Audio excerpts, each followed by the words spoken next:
Hey guys, so as promised, I'm doing a video regarding Cheltenham today. I really like Tiger Roll, as you guys know. If you haven't listened to the podcast, we do have a bet to lay here today. So we fired up with the Betting Guy software, obviously, and we've gone into the races tab. And the races tab just shows you every individual race. And so what I've done is I've opened the 3 o'clock race, and this was a long time ago by the way I opened it, I've just sorted by Betfair current price. Now the Betfair current price has drifted. I opened this maybe an hour or so ago, so it's drifted now. If you look here, the Betfair current price is 3.15. Joss's Orders is actually favourite now, which is I find fascinating, really fascinating. So if we look here, why do I like Tiger Roll? Well, there's a few reasons actually. Number one is we look at the green, 80%. So basically that means that on my settings, I'm saying, look, show green when you put it in green when it's been 60. It counts as a green when it's decreased in price by 60%. Now, let's not forget, a dub is when it's been decreased by 50%. And I've also said a gold, show me in gold when it's been decreased by 40%. So we go back here, and it's decreased in price 80%. So in the last, well, I suppose it's 4 out of 5. 4 out of 5, it's decreased in price 80% in the last 5 runnings. It's decreased in price by 60%. So if we have a look here for a little bit more information, we can see here that decreased in price, obviously, 100%, 100%, 44%, 78%, and 81%. I'll just take this up so you can see it. Now this, for me, is super. I love this data. I love this opened my eye to the way Tiger Roll travelled, because look, you can see Betfair SP 13.5 and it went down to obviously 1.01 because it won the race. That was actually the Grand National. So interesting here. It only went a high of 14.5. In the Grand National, a 40 runner race, it only went as high as 14.5 in play. So it went up slightly, fractionally, which is outstanding. At the Cheltenham Festival, 10.05, never traded above 10.05. Travel and jumps so well. Now, I was going to say, listen here, you. It's so important for me to have a good jumper. You have to be able to jump the fences really crisply and get away from the fences or the jumps or the hurdles. You have to meet the hurdle, the jump, whatever it may be, the chase obstacle on a stride. I like to make sure that the horses that I in-play trade, they ping the fences. They don't just amble over them. They ping the fences and get from one side to another the most economical way, because I promise you the price impacts. The in-play price has a big impact on the way the horse travels. Right, so the way the horse jumps and obviously travels. Look here, travelling strongly after 3 out, drawing leader travelling strongly. And it so was as well. Track leaders, slightly hampered, 12, but it never traded above there. Look here, the one time when it didn't win in the last 3 runs, 8.4 down to 4.7. So it was a 44% reduction. 29.3 down to 6.2. 78% reduction. 7.96 down to 1.48. So the last 5 runs, the data is wonderful. Wonderful. Now don't get me wrong, I know this horse, it's its first run this season. So what we want to do is we want to see how does this horse react after a break. Because again, it's important information. So we look here, 89 days came first. And I know 89 days isn't a lot, but it's a fairly sizable, substantial chunk of a season, that. Nearly 3 months. 196 day break came second, ran up to a mark of 151. Only ran up to 160 when winning the damn Grand National. So, and here, 134 day break and won. So for me, there's no issue there. It comes back and it runs a race. And we aren't backing this to win, remember. We're backing this to go lower in price. And if we look here, how many days has it been off? We go back to the running tool, and it's been off 216 days. Now, one of those examples was 189, I believe, was it? And so that, to me, doesn't worry me whatsoever. It's not a horse that that has to have a few runs to get up to form. It still runs a good race. And everybody is in the same boat. Now, so that's one of the reasons why I'm going for this horse, because of the fantastic in-play stats. But not only that, because I've watched the replays and I know this horse travels well and jumps well as well. So I know some more information behind the stats. I'm not just reading the stats and just going off the stats alone. I know what factors caused the stats to do what they did. I've got a greater understanding of the stats. Now, also, there's Joss's order. It's only dobbed two of the last 5 runnings. 2 of the last 5 runnings. So we have a look here. 65 into 36, 44% reduction. Now, on the face of it, a 44% reduction isn't too bad. It's good. It's nearly a dob. However, 65 to 36, even at Galway, wouldn't take much money at all. It wouldn't take much money. 2.3 down to 1.01.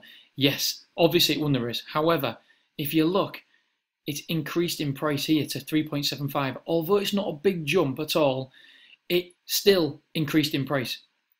It's still, the market wanted to take it on at one time or another. Now, for me, Jossie's doesn't travel, Josie's, whatever you want to call it, doesn't travel that well. Always seems to be just a little bit niggled on at points. Just like that, just like that. And that affects the price. It always affects the Betfair price. And so we see here 55 to 42, 3.95 to 1.19. That was obviously a good, strong run.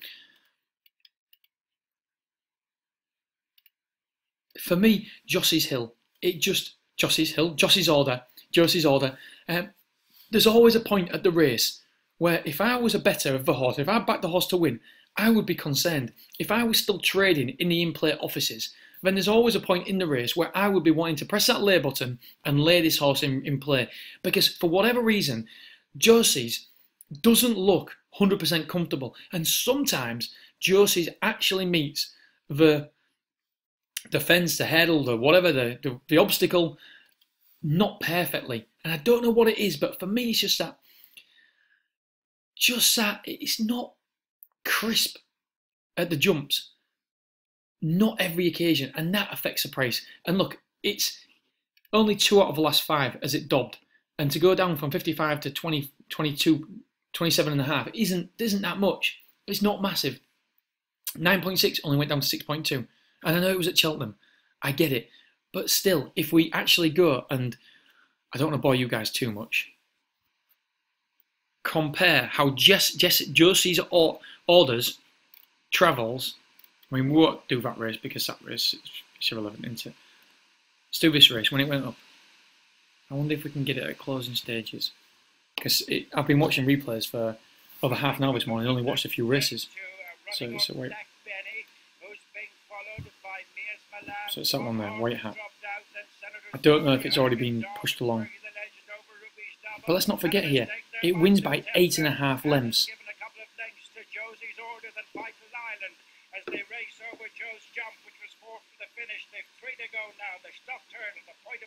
Yeah, we've already passed it. I'm sure of it. Look, see what I mean? Just a little bit of pushing on. And I mean, every other one is absolutely shattered. Shattered because of the way they're actually ploughing through the hurdles there.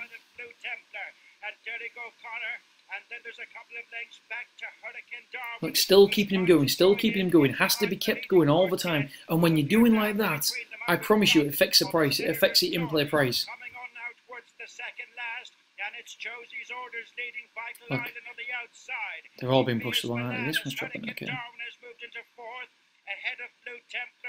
And I know what you're thinking, he's jumping alright, but it has to be niddle long after the jump. That's the point, it has to be niddle long after the jump.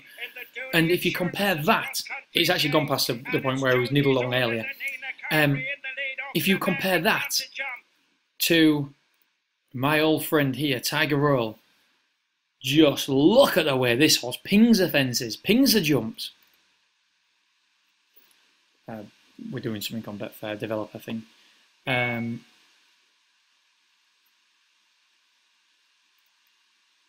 Closing stage. We don't want to have a 20-minute video, do we? I mean, bloody hell, it's already been 9 minutes already.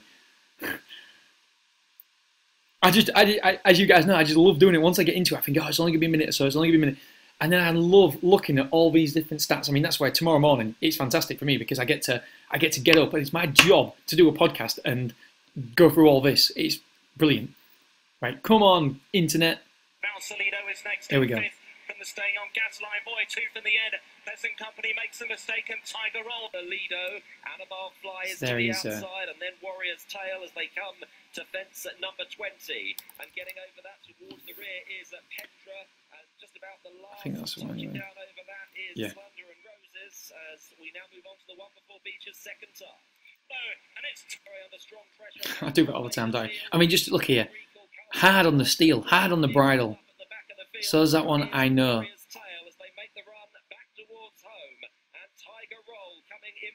But look at that, after 4 miles, still on the bridle. It's a beautiful, beautiful sight, isn't it? Or is it just me? Look at that, I just love it. I love the way it's still on the bridle. And by the way, we'd have been out a long time before this. And by the way, that's not a mistake. Just so you know, that's not a mistake. Look at that, incredible. See if we can spot it up here. There. So let's just watch how it jumps this next jump, and then that'll be it. I promise you, I won't go on anymore. Oh, by the way, I tried to. I've emailed Charlie Adams today. Trying to get Charlie Adams on the podcast. I'll let you know how it goes. Just like a funny email to him saying I met him once in a casino in Blackpool. Here it is. Didn't actually say anything to him, like. I said, me and Charlie go way back. Me and my wife was with him and his wife on the roulette table. But we won't actually. Anyway, so I'll let you know how that goes. Hopefully we get Charlie Adams on the podcast. That'll be amazing. I love Charlie Adams. So look at that, just travelling so well. But not only that, right, here's, if you're still with me now, because I mean a lot of people will be bored already, but look, the cross country actually ran and won at the cross country like it is now. So course and distance, which is massively important. Look at this.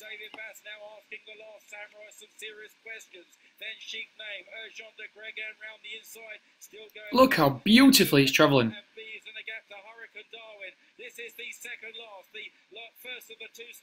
Beautiful jump, even at the end of a race, beautiful jump. And it will. This sort of event suits this horse because it's a slowly run race.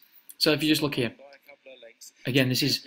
We want to be out of this midway through the race anyway. Before that, that's the horse. Jump well then. Yeah.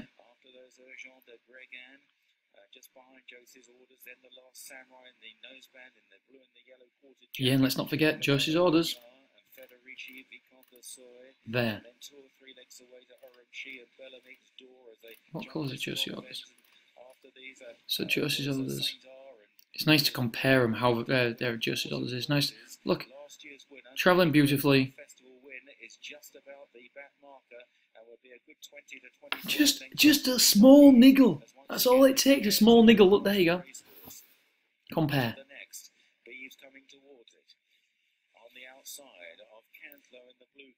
To be fair, he jumped alright that time, didn't he? But brave, very brave. Going in between horses again. Going in between horses. Such a brave horse. And I love that. Anyway, Betting Nation. For me, the bet today, I haven't had a chance to look at all the races, but the bet today is certainly, and I don't mean to win. I don't care if it's going to win or not. But the bet for me, for an in-play trade, is Tiger Roll.